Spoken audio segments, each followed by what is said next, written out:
वालेकुम, my name is Sheikh Gauhar. और आज हम देखेंगे कि पाकिस्तान के अंदर 2010 के सैलाब ने दुनिया को कैसे इफ़ेक्ट किया और साथ ही 2022 का सैलाब अब दुनिया को, पाकिस्तान के आने वाले सैलाब जो है दुनिया को और कैसे इफ़ेक्ट करेगा। तो उसके लिए सबसे पहले आपको समझना पड़ेगा कि जो यहाँ से बहिरा अरब से इस इंडियन ओशन से, ठीक है, जो हवाएं चलती हैं वो यहाँ से होती पाकिस्तान के जो है नॉर्दर्न एरिया पे आकर टकराती हैं पहाड़ों से, और फिर क्या होता है कि बारिशें होती हैं। और फिर जब बारिशें होती हैं तो पानी आता है, ठीक है, जब पानी आता है तो फिर मज़ीद जो है बुखारात बनती हैं। बुखारात बन के फिर क्या है कि ये होकर सारी की सारी इस एरिया के अंदर आ जाती है, रशिया के अंदर, ठीक है। रशिया का ये वाला जो एरिया है ना, सारा का सारा ये जो है ग्रीन एरिया। जब ये ग्रीन एरिया अब देखें किसको कहते हैं, वो एरिया जहाँ पर जो है फसलें ज़्यादा से ज़्यादा जो है फसलें उगती हैं, ठीक है जी। अब 2010 में क्या हुआ, जब पाकिस्तान के अंदर सैलाब आया। अब सैलाब आने की सबसे बड़ी वजह कौन है? ये एक तो चाइना है, दूसरा ये यूनाइटेड स्टेट है। अब चाइना और यूनाइटेड स्टेट जो है वो इस जो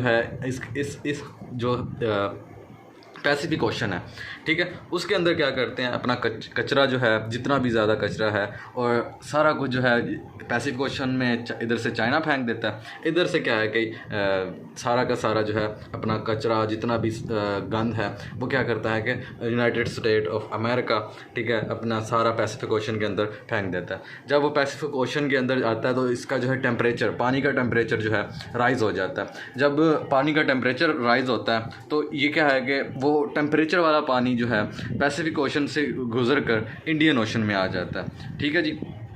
जब इंडियन ओशन में आ जाता है तो फिर क्या है कि पानी जो है, इंडियन ओशन का पानी भी जो है गर्म हो जाता है। जब पानी गर्म होता है तो फिर क्या है कि ये इस तरफ जो है चलती हैं हवाएं, ठीक है जी। यहाँ पर हवाएं चलती हैं, यहाँ पर आपको पता है पाकिस्तान का नॉर्दर्न एरिया है। नॉर्दर्न एरिया में जाकर हवाएं टकराती हैं पहाड़ों से टकराने के बाद फिर क्या है कि उनकी जो है बारिशें होती हैं, बारिशों का पानी फिर पाकिस्तान के अंदर फ्लड में आता है। वही पानी दोबारा क्या है कि उसी फ्लड से बनने वाली जो बुखारात हैं, ठीक है, वेपर्स हैं, वो क्या कि यहाँ से होते होते सारे रशिया के अंदर आ जाते हैं। ये सारा एरिया जो ग्रीन एरिया रशिया का, जो आपको मैं हाथ से अपने दिखा रहा हूँ, इस एरिया के अंदर जो है आ जाता है। और इस एरिया के अंदर फिर क्या होता है कि उसका टेम्परेचर और जो है मौसमी तब्दीलियाँ होती हैं इस एरिया के अंदर, इस ग्रीन एरिया के अंदर।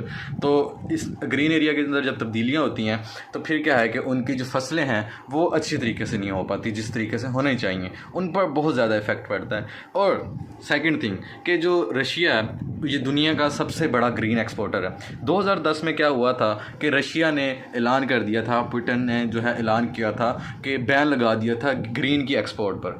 तो आप उसकी जो है स्पीच जो है यूट्यूब पर भी सुन सकते हैं, ठीक है जी। मज़ीद जो है उसने क्या क्या बातें की थी उसके अंदर आप कंप्लीटली उसके अंदर सुन सकते हैं। 2010 के जो सैलाब पाकिस्तान में आया था उसके बाद 2011 के अंदर जो है उसने कंप्लीट एक साल के लिए ग्रीन के एक्सपोर्ट पर जो है एक्सपोर्ट पर उसने जो है बैन लगा दिया था। अब क्योंकि रशिया जो है ग्रीन का जो है सबसे बड़ा फूड का, और ग्रीन का मतलब है जितनी भी फसलें हैं, ठीक है, अनाज है, उसका सबसे बड़ा एक्सपोर्टर है रशिया। तो क्या है कि इस एक्सपोर्ट से जितना भी ये मिडल ईस्ट है, ठीक है जी, ये सारा का सारा क्या है कि इससे लेता है, ठीक है जी। मिडल ईस्ट जो है इससे लेता है सारा का सारा अनाज का हिस्सा, अनाज जो है वो सारा का सारा।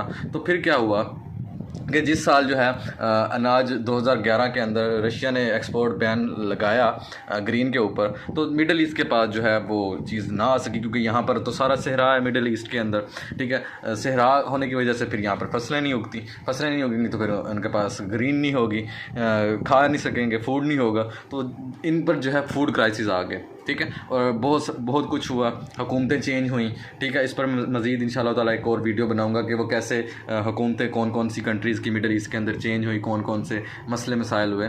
तो मज़ीद जो है इतना बड़ा इम्पैक्ट पड़ता है दुनिया के अंदर। 2010 के सैलाब ने इतना बड़ा इम्पैक्ट डाला जो कि पाकिस्तान के अंदर सैलाब आने की वजह से हुआ, जो कि जिसको रशिया को इफ़ेक्ट किया, जिस सैलाब ने मिडल ईस्ट को इफ़ेक्ट किया, साथ ही साथ उसने किसको इफ़ेक्ट किया, यूनाइटेड स्टेट को, ठीक है, उसको भी इफ़ेक्ट किया, ठीक है। तो अब आप देखते हैं कि 2022 का सैलाब है, अब दुनिया को वो कैसे जो है इफ़ेक्ट करता है। तो इंशाल्लाह ताला आपका कोई क्वेश्चन है तो मज़ीद आप कमेंट सेक्शन में बता सकते हैं।